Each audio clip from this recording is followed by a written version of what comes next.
How to create a Microsoft account. Hey everyone, welcome back to the channel. If you are new here, don't forget to hit the subscribe button and turn on the notification bell to not miss any updates. In this video, I'm going to show you how you can easily create Microsoft account. Let's dive right in.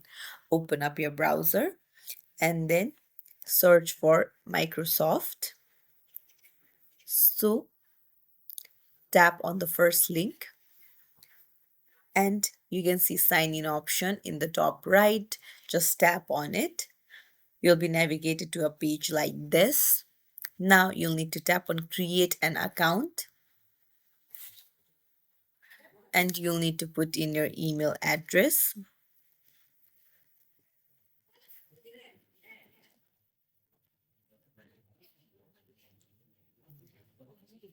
And you need to hit next.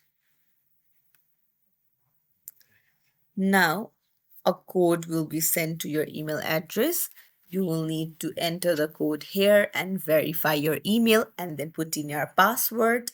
And that's it. Your Microsoft account will be created. If you found this tutorial helpful, don't forget to like the video and subscribe to our channel. Thank you for watching.